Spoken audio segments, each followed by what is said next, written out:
জামাই যদি বাসায় থাকতো আসলে এই কষ্টটা আমার কখনোই হতো না। আসলে সে নেই দেখে আমার এত কষ্ট হয়েছে। আসসালামু আলাইকুম, আমি ইবনুর রহমান ঢাকা থেকে বলছি। তো আরেকটা নতুন ব্লগে সবাইকে ওয়েলকাম করছি। তো আজকে হচ্ছে দাওয়াতের পরের দিন আর কি। পরের দিন যে আসলে যাদের বাসায় অনুষ্ঠান করা হয় তাদের যে কি অবস্থা হয় সেটাই আজকে আপনাদের সাথে শেয়ার করব।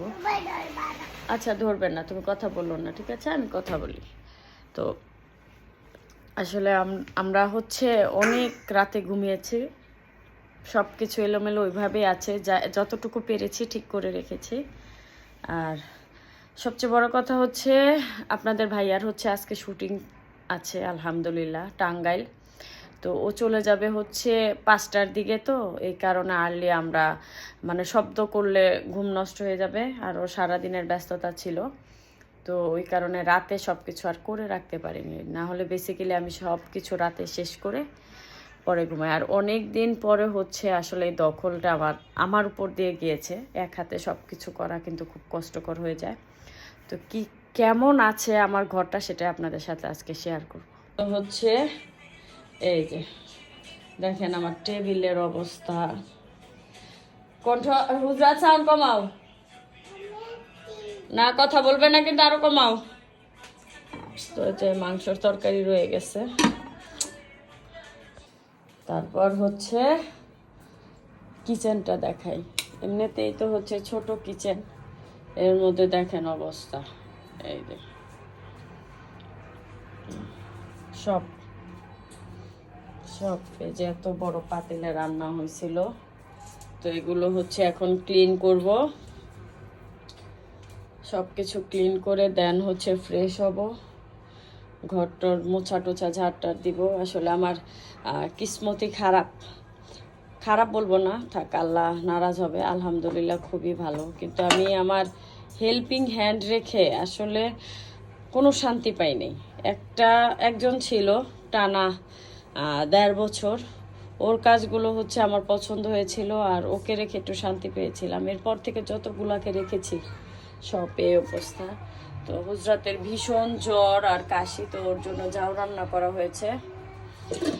যাও যে ভাতের ফ্যান দিয়ে ভাত খাওয়াই, আমি এই কাজটা সবসময় করি, ও খুব পছন্দ করে। তো সকালের জন্য আর আমি হচ্ছে কালকে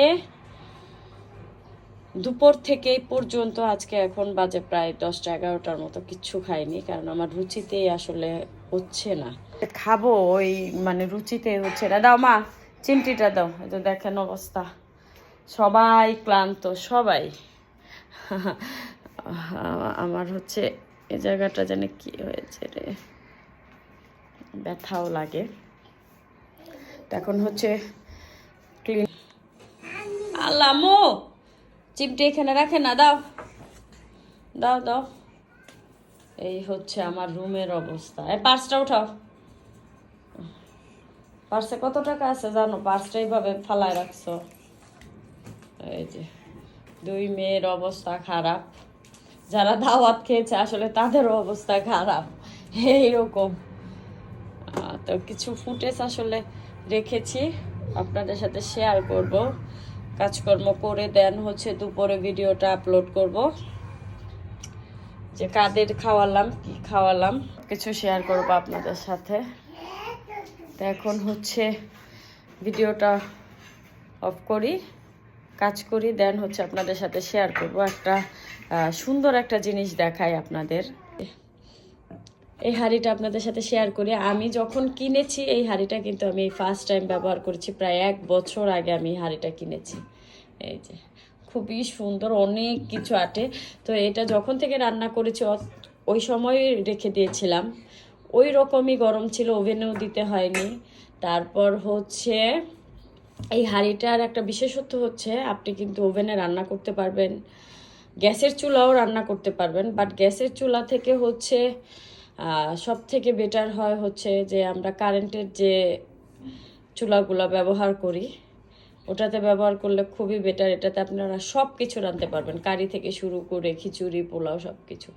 তো এই হাঁড়িটা হচ্ছে আমার খুবই প্রিয় একটা হাঁড়ি। তো এই হাঁড়িটার মধ্যে আরও 2টা কিনবো, একটা হচ্ছে গ্রিনের মধ্যে আছে আর একটা হচ্ছে হোয়াইটের মধ্যে। তো এই দুটো আমি রিসেন্টলি কিনবো, দেন হচ্ছে আপনাদের সাথে শেয়ার করব। তো এখন হচ্ছে ভিডিওটা অফ করে দিব, সম্পূর্ণ ঘর গুছাবো। দেখেন আমার অবস্থা চুলের, তারপর হচ্ছে দেখাবো যে পরের দিনের অবস্থা। বাট আমার মনে হয় মিনিমাম 1 থেকে 1.5 ঘন্টা রাখবে, কারণ হচ্ছে আমি খুব আর্লি কাজ করতে পারি, এই গুণটা আমার ভিতরে আছে। তারপর হচ্ছে আপনাদের সাথে আবার ভিডিওতে আসবো। এই পর্যন্ত অপেক্ষা। এত ছোট জায়গা তো আমি কি করি, একটা একটা করে মেজে একটা একটা করে রেখে দিই। একসাথে মাজার পরে ধোয়ার মতো সিঙ্ক আসলে নাই, পানি টানি সব পড়ে গেছে একদম। একটা একটা করে ধুবো আর একটা একটা করে রাখবো।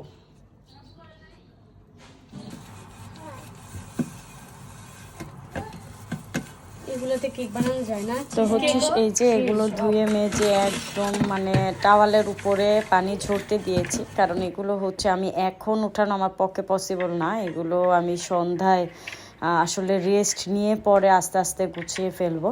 তো দেখেন কত কিছু আসলে নোংরা হয়, যখন 2টো মেহমান আসে তখনও হয়, বেশি আসলে তো আরও বেশি হয়।